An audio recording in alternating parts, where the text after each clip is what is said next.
Hello my lovely viewers, আজকে তোমাদের সাথে শেয়ার করবো একটা সুস্বাদু আমিষ রেসিপি। আজকে বানাবো এগ কোরমা। প্রথমে আমি কড়াইতে অল্প পরিমাণে সাদা তেল নিয়ে নিলাম, তারপর দিয়ে দিলাম অল্প পরিমাণে ঘি এবং সেই তেল এবং ঘিতেই ভেজে নিলাম বেরেস্তা। পেঁয়াজটাকে ভালো করে লালচে লালচে করে ভেজে নিলাম। সেদ্ধ করে রাখা ডিম দুটো ছুরি দিয়ে আলতো করে কেটে দিলাম। যে কোনো আমিষ দিনে কি মন চাইছে তো এরকম একটা এগ রেসিপি খেতে, তাহলে বসে না থেকে চটপট আমার রেসিপিটা দেখে বানিয়ে ফেলুন বাড়িতে। একঘেয়েমি ডিমের রেসিপি ছেড়ে এই রেসিপিটা অসাধারণ লাগবে এবং জিভে লেগে থাকার মতো। কোরমাতে কখনো হলুদ ইউজ করা যায় না, তবুও আমি অল্প লবণ এবং অল্প হলুদ দিয়ে ডিমগুলোকে হালকা ভেজে নিলাম। প্রথমেই আমি আমার নতুন বন্ধুদের আমার চ্যানেলে স্বাগত জানাই এবং ধন্যবাদ জানাই আমার সেই সব বন্ধুদের যারা আমাকে সাপোর্ট করে আমার পাশে আছেন। প্রথমে বেটে নিলাম পেঁয়াজ, কাঁচা লঙ্কা বাটা, রসুন আদা বাটা এবং কাজু বাদাম বাটা। ওই একই ঘি এবং তেলের মিশ্রণেই আমি এই বাটা মশলাগুলো দিয়ে দিলাম। বাটা মশলাগুলো একটু কষানো হয়ে গেলে তারপর দিয়ে দিলাম কাজু বাদাম বাটাটা। ভালো করে একটু কষিয়ে নিয়ে আমি অ্যাড করলাম ধনে গুঁড়ো এবং জিরে গুঁড়ো। যতক্ষণ না মশলা থেকে তেল ছাড়ছে আমি ততক্ষণ পর্যন্ত ভালোভাবে কষাতে থাকলাম মশলাটাকে।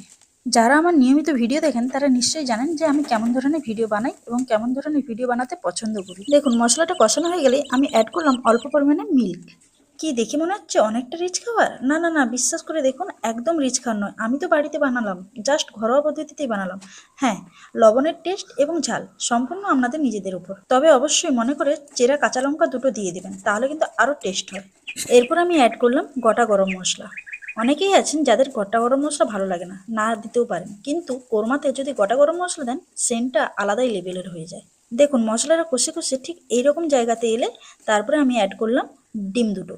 ডিম দুটো অ্যাড করে আমি এদিক ওদিক নাড়ি চড়িয়ে অল্প পরিমাণ জল দিয়েই আমি মশলাটাকে একটু কষে নিলাম। নামানোর আগে ঠিক অবশ্যই মনে করে কিন্তু সেই প্রথমে ভেজে রাখা বেরেস্তাগুলো কিন্তু ছড়িয়ে দিতে ভুলবেন না। আহা, এত সুন্দর সুস্বাদু একটা আমিষ পদ করে খালাম আপনাদেরকে। কি কমেন্ট করে জানাবেন না কেমন হয়েছে? অবশ্যই ফলো করে সাবস্ক্রাইব করে আমার পাশে থাকুন। আর হ্যাঁ, এরকম সুন্দর সুন্দর রেসিপি পেতে হলে অবশ্যই কিন্তু অতিথির সাথে কিন্তু অবশ্যই থাকতে হবে। যারা আমার ভিডিও দেখিয়ে কমেন্ট করেন যে বাহ রান্না তো খুব সুন্দর হয়েছে, দারুণ রান্না হয়েছে, দারুণ খাওয়া হয়েছে, এরকম যে কমেন্ট করেন তাদেরকে জানাই অসংখ্য অসংখ্য ধন্যবাদ। এইভাবে কমেন্ট করবেন এবং আমাকে ফলো এবং সাবস্ক্রাইব করে আমার পাশে থাকবেন। তো দেখা হচ্ছে নেক্সট ভিডিওতে। সবাই ততদিনে সুস্থ থাকুন, ভালো থাকুন, টাটা।